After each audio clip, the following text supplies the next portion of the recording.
我是工程师，我是母亲，我是个失败者。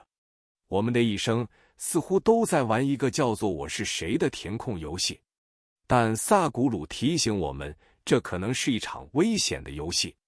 当你给自己贴上标签，你就画地为牢。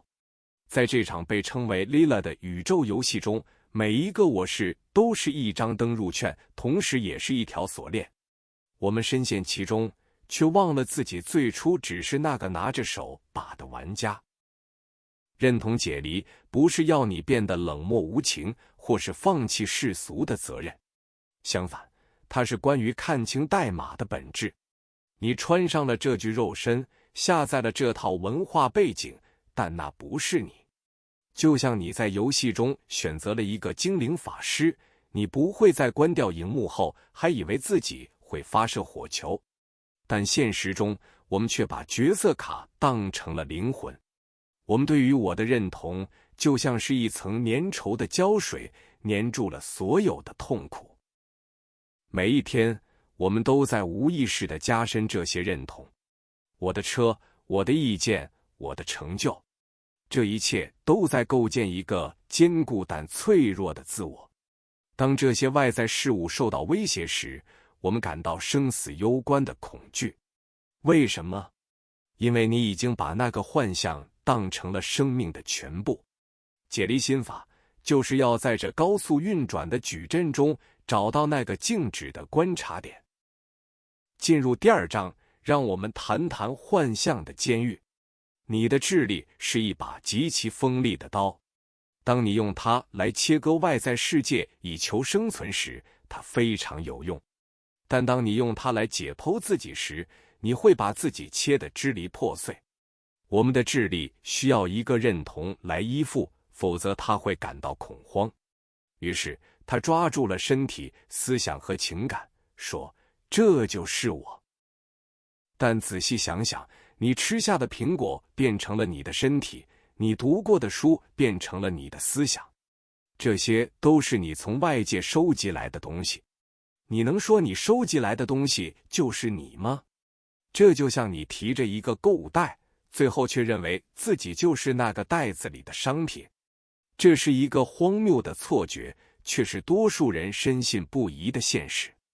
我们在无尽的倒影中迷失了本源。认同是一种边界。当你说我是这具身体，你就把整个宇宙拒之门外。你画了一条线，线内是我，线外是非我。这种分裂是所有痛苦的根源。在 Lila 游戏中，这被称为分离的幻觉。你给自己设定了严格的物理和心理边界，然后又抱怨为什么自己感到孤独和受限。你就是那个打造自己枷锁的铁匠。想象一滴水，他强烈认同自己是一滴水，他害怕蒸发，害怕掉落。但当他落入海洋，他不再是一滴水，他成为了海洋。解离不是毁灭，而是扩张。当你不再执着于那个微小的身份，你才能体验到存在的浩瀚。这不是哲学玄学，这是一种可以被亲证的生命维度。放下执念，才能触摸无限。第三章，让我们用科学的视角解构这个笑话。神经科学告诉我们，所谓的自我大约只是大脑默认模式网络 DMN 的一种活动模式。它负责自传体记忆、自我参照和未来规划。这意味着我只是一个神经演算法的产物，一个为了在复杂社会中生存而演化出的软体模块。我们居然对一个软体产生了如此深的感情。从生物学来看，你身体里的细胞每隔几年就会几乎全部更新一次。7年前的你和现在的你，在物质层面上已经是完全不同的两个实体。那么，那个贯穿始终的我到底藏在哪里？它不在细胞里，不在蛋白质里，它只是一个故事，一个由记忆和习惯编织而成的连续性错觉。再来到量子物理的层面，在最微观的尺度上，你甚至不是实体的，而是概率波的叠加。每一次观测导致了波函数的坍缩，形成了看似坚固的现实。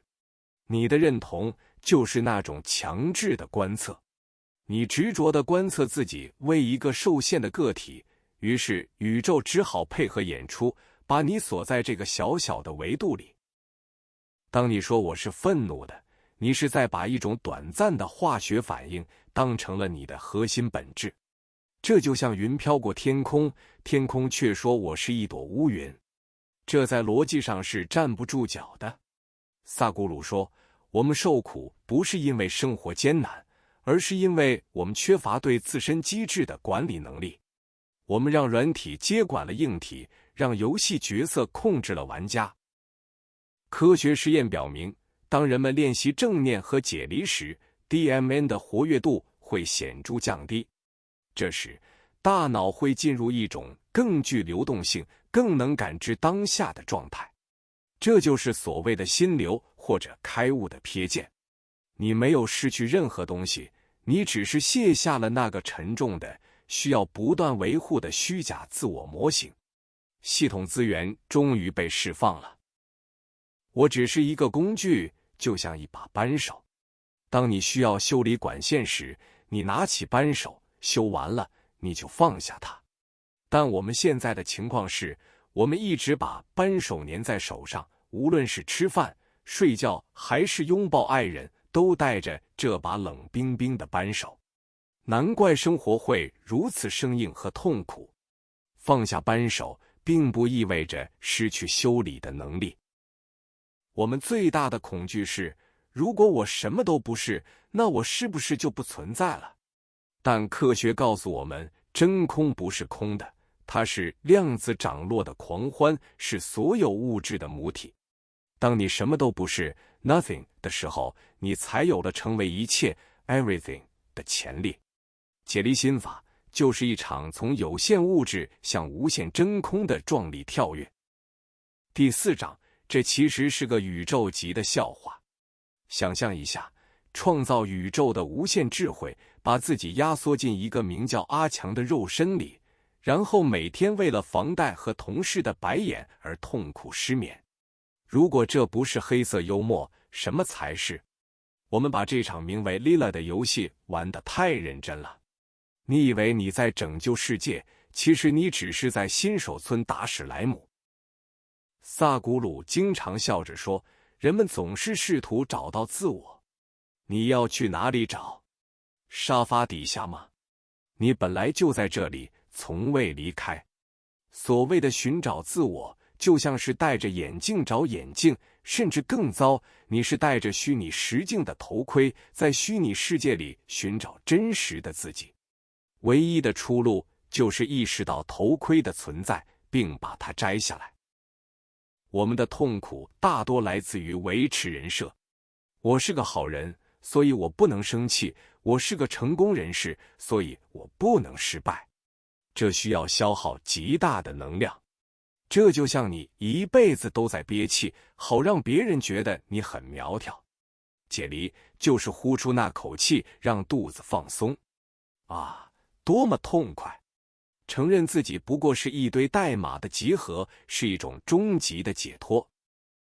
当你不再把这场戏当真，你才能真正成为一个优秀的演员。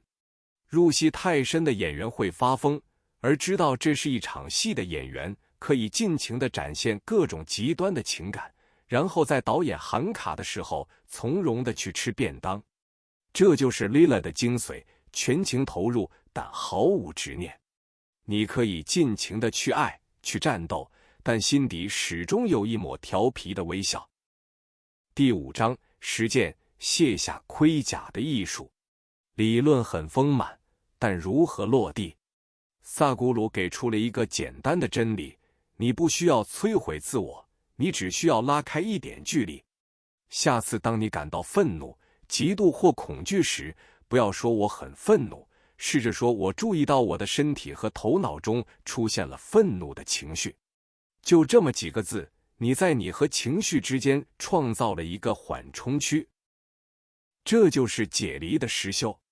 你成为了一个观察者，你观察你的身体，意识到这是一具神奇的机器，但我不是它。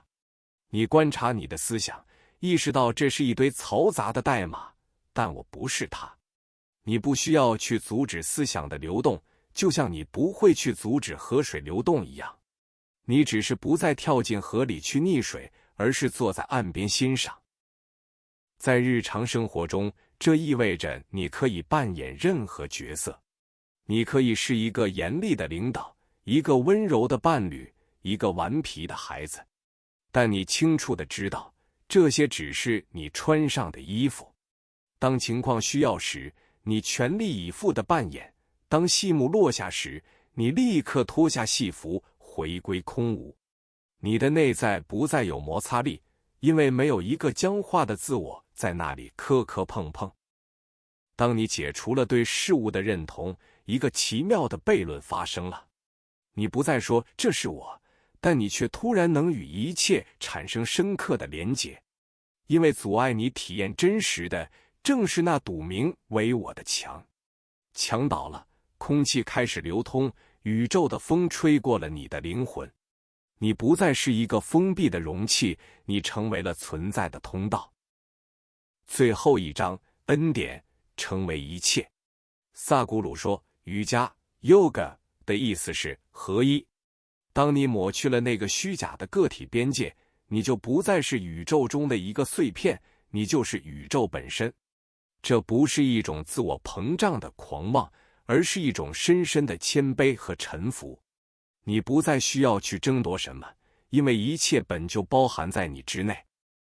所以，下次当大脑又试图把你塞进一个名为我是某某某的窄小盒子里时，对他笑一笑，提醒自己你是一个正在体验人类生活的无垠意识。在这场名为 Lila 的游戏中，最好的玩法就是知道这只是一场游戏。放下你的角色卡，深呼吸。你什么都不是，所以你准备好成为一切了吗？